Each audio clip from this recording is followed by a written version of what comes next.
बिहार में बीएमपी जवानों को मिल रहा घटिया खाना। इसको लेकर भूख हड़ताल पर बैठे बीएमपी जवान। 250 से अधिक प्रशिक्षु जवान फूड पॉइजनिंग के हो गए थे शिकार। मेस की अनियमितता और संसाधन की कमी को लेकर जवानों में था गुस्सा। बीएमपी डीआईजी के आश्वासन पर प्रशिक्षु जवानों ने तोड़ी भूख हड़ताल। दूसरे दिन हुई प्राथमिकी। 935 जवान विभिन्न जिलों से आकर ले रहे हैं पीटीसी ट्रेनिंग। अभी आप देख रहे हैं the biggest news. The biggest news में आपका स्वागत है। आगे बढ़ने के साथ आप लाइक और कमेंट कर दें। यदि आप हमारे चैनल पर नए हैं तो सब्सक्राइब करना ना भूलें। धन्यवाद। अब चलते हैं खबरों के विस्तार में। सुपौल में बिहार विशेष सशस्त्र पुलिस के 12वीं बटालियन में 6 महीने के पीटीसी ट्रेनिंग के लिए विभिन्न जिलों से आए 935 जवान सोमवार को परेड ग्राउंड में मेस की अनियमितता और संसाधन की कमी को लेकर भूख हड़ताल पर बैठ गए। इस दौरान प्रशिक्षु जवानों ने 12वीं बटालियन के कमांडेंट और मेस इंचार्ज के खिलाफ जमकर नारेबाजी की। जवानों का कहना था कि बिहार विशेष सशस्त्र पुलिस 12वीं बटालियन में केवल 400 जवानों के ही प्रशिक्षण की व्यवस्था है, लेकिन यहां प्रशिक्षण के लिए 935 प्रशिक्षुओं को रखा गया। प्रशिक्षण के दौरान प्रशिक्षुओं को बैठने तक की व्यवस्था नहीं है। हम लोगों को नीचे बैठकर प्रशिक्षण लेना पड़ता है। शौचालय की स्थिति दयनीय है। इसमें गंदगियों का अंबार लगा है।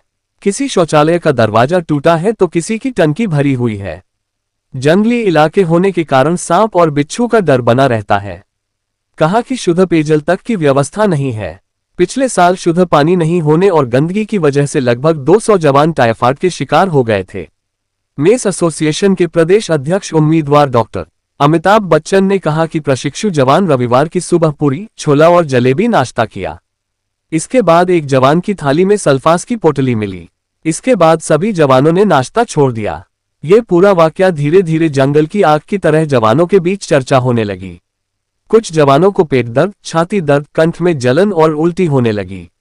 आनन फानन में भीमनगर में मेडिकल की दुकान से दवा लेकर जवान खाने लगे, लेकिन जवानों की स्थिति ठीक नहीं हुई। इसके बाद अफरा तफरी का माहौल हो गया। सभी जवान अनुमंडल अस्पताल पहुंचने लगे, जहां प्रशिक्षुओं का आंकड़ा 265 तक पहुंच गया। अनुमंडल अस्पताल के उपाधीक्षक डॉक्टर शैलेंद्र दीपक ने बताया कि अस्पताल में 265 प्रशिक्षुओं की रजिस्टर में एंट्री हुई है।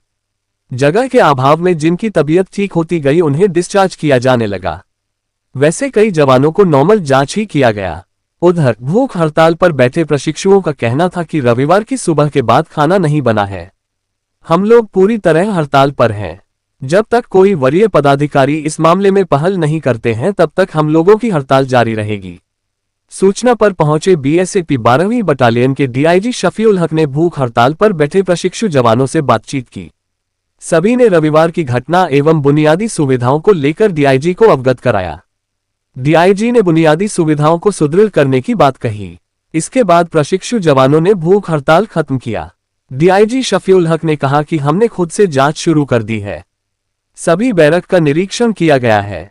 जिस जवान की थाली से सल्फास निकला था उसे जब्त कर जांच कर रहे हैं। 2 लोगों पर एफआईआर की कार्रवाई की जा रही है। सभी जवानों की समस्याओं को सुना गया। इसके बाद मेस का चार्ज सभी 8 कंपनी को ही दे दिया गया। वह अपने हिसाब से मेस का संचालन करेंगे। आज से मेस की व्यवस्था बदल जाएगी। खाना जवानों के अनुसार ही बनेगा। साफ सफाई की बेहतर व्यवस्था की जाएगी। बीएमपी कमांडेंट अशोक प्रसाद ने बताया कि भोजन तैयार करने एवं उस पर निगरानी रखने के लिए 5 ट्रेनी जवानों की टीम बनाई गई है। उनको किसी प्रकार की दिक्कत अगर भोजन तैयार करने में दिखी तो अधिकारी को रिपोर्ट करनी चाहिए थी। अगर कहीं कोई गड़बड़ी हुई है तो हम उसकी जांच कर रहे हैं। दोषी व्यक्ति पर सख्त कानूनी कार्रवाई होगी।